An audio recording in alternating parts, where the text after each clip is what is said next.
EA. It means Electronic Arts. In case you didn't know, it's actually a conglomerate of several developers. We got EA Sports, we got BioWare, and then we got lots of other stuff. Everything else.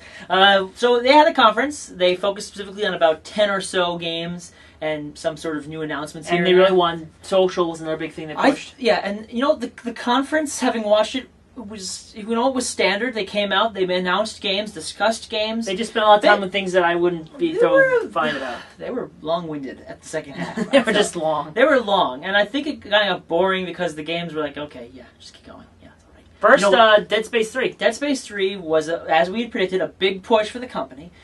Big emphasis on the co-op gameplay element. Yep. I don't know if you have the guy there even when you're playing single player? No, it says that if you play single player, the guy's not there. And actually the story's changed slightly, but they say you get the gist of it. Okay. If you play single player. Yeah, does the game have like single screen multiplayer, or do you think it's online only? I think it's online only. Yeah. I don't know, I didn't look at the spec sheet. Now, the game has a lot of banter.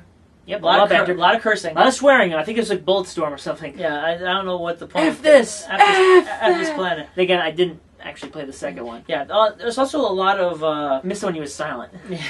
That was the first game. There's a lot of a lot of mutants, a lot monsters, of necromorphs, and then they fight a boss at the very end of the demo, and I'm like, okay. Well, and then of course at the end it's like, gives you the hit, like, you're being digested. I'm like, I'm getting sick watching this. That's making me feel nauseous. Yeah, I don't want to watch this. And so they had the online co-op is a big thing. It's a lot of shooting. There's not a lot of scaring. There's a lot of shooting.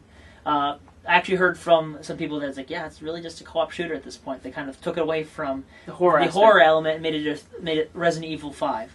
And so we'll see how that works out. And I still like the style of the visors and the style art. I'm not complaining with the art style at all. The art style of the series is haunting and high tech at the same time. It looks good. The only question is, can it play good now when its focus is shifting a bit more and more towards action? You know what? Give Visceral and some don't credit. Make me feel sick. That I felt weird watching that. Well, you got being digested. Yeah, that just felt weird. Madden 13 was next. Yeah, they had this trailer about this guy talking about being a legend for a while, and then he invited another guy out to talk about Madden, and they go, okay, so there's this thing called the connected, I think it was called the connected campaign mode, where you actually get to like really get focused on connecting multiple groups together in a single campaign that saves and whatnot. I don't know the full details, but apparently that's a big thing. And you make your own character, you can retire your position. Yeah, and there's also like a virtual Twitter feed. Yeah, there's also a new which thing. Actually is kind of fun. They also use a thing called the Infinity Engine for animations, which apparently takes heavy real-time physics all at once whenever you get a tackle. That can actually mean one tackle. The same tackle for multiple plays can actually be different because of the way the characters collide, like a different way to land. You may actually have enough time to salvage yourself from a tackle and keep moving forward. That's a good idea. It looks nice. It makes the game more realistic, and that's something that's important in Madden. Especially in sports games. As technology increases, the reality... And you can play as John Madden. Really? Yeah, I think they mentioned that specifically. Okay. John Madden. Next we go into SimCity. Yep. First was SimCity Social. I don't know if it's free or not. It is a Facebook game, which means it is free inherently. Inherently. And then from there you get your friends to come join you. They build part of your city. They can come move into your house, the houses, and live out. I don't know anything about how EA handles these sort of things, but I imagine it involves freemium content. Yes. Which means you pay for it. You can be good or evil and stuff like that. Like EA being evil. Yeah, EA being evil and destroying things like Restaurant City. Then you have SimCity, no actual name attached to it. I forgot one thing. SimCity Social. They made a lot of pushes about how stupid Farmville is. Yes, it's not about Ville. It's more about City. I like I like that play there. Yeah. Then they have SimCity, just plain SimCity. It's a PC and it looks beautiful as you'd expect. The real-time showing overlays of the water, of the electricity. Characters. You can actually make huge cities. You can connect to other people and their friends, and you can have them challenges with the airports. Yeah. And also, they say your world will actually affect other worlds. So they actually showed a scene of a high industrial city, and its pollution was affecting another city. I didn't see it specifically, but I think that's what they were getting at. Yeah, it looks pretty sweet. Though I don't know exactly if it's something I would be doing myself. I'm not a SimCity guy, and SimCity 5 came out like a year ago? No, I don't know when it came out, but this looks good, and I like the original SimCity. So SimCity, you mean SimCity 2000 or 5000 with the giant robot? Yeah.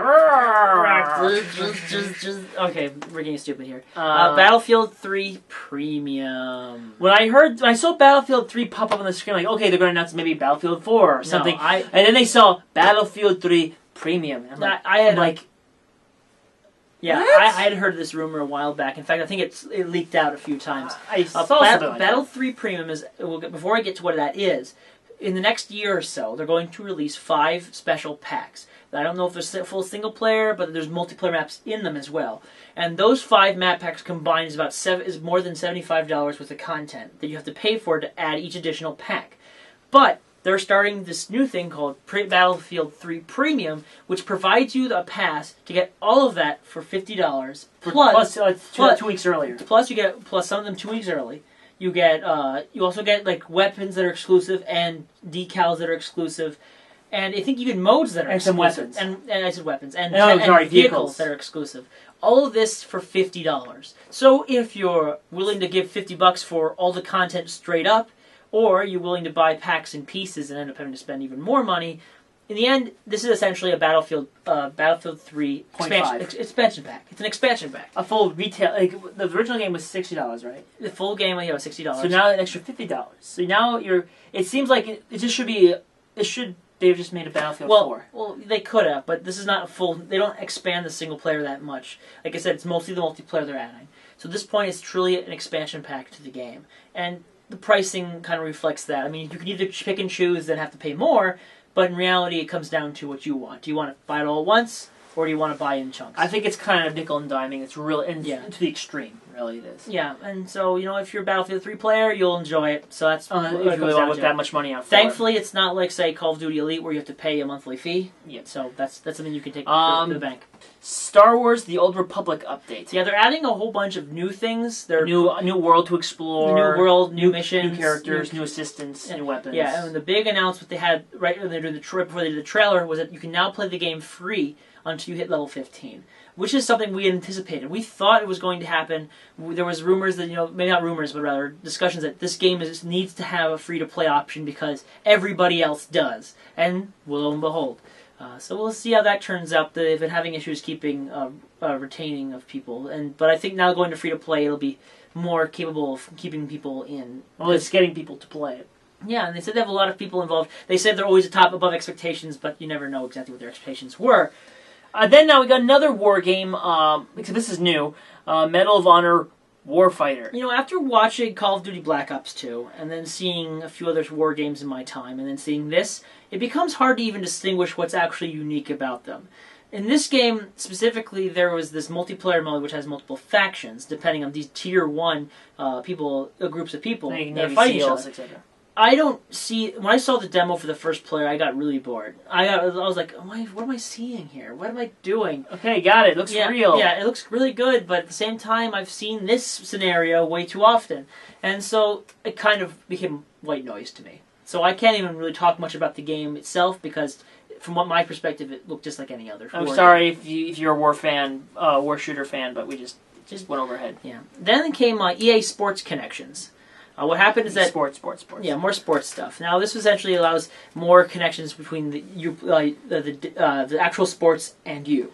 There's these hubs that they've been working on. There's new stuff for Madden. There's NBA content and FIFA. This is more content with regards to their games, as well as the Facebook elements and communication with people and keeping up with people.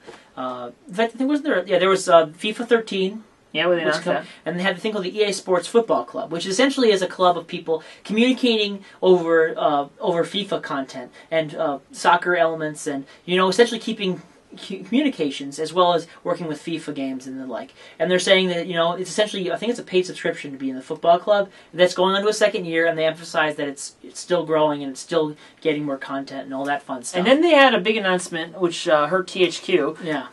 UFC has announced that for the next few years they are going to be working exclusively with EA. Yep, and rest in peace, THQ San Diego, which closed the same day after the confirmation was made. So, kind of bearing that news. After that, they went on to Criterion Games came out, and instead of showing us Burnout, like I was hoping they would, they came out with Need for Speed Most Wanted. Which is actually the name of a game that came out earlier in the last generation. or earlier this generation. It's hard to tell anymore. But the game is Need for Speed Most Wanted. It's really technically Hot Pursuit 2. The last game that they released is a sequel. Except this time they're focusing solely on the fact that the police are chasing you when you're racing. Well, that's always been Need for Speed. But this game is, using the contents of Most Wanted, where you're essentially being chased down all the time, more or less. I do think the game does let you play as the police this time still. I don't know, I didn't see it. But we didn't see any actual gameplay for it. It still has the auto log, where you get to actually see how you're doing compared to other players in the same street and race. So if you liked the last Hot Pursuit, you'll like this game, because pretty much it's Hot Pursuit 2. Yeah. And the entire event closed with Crysis 3.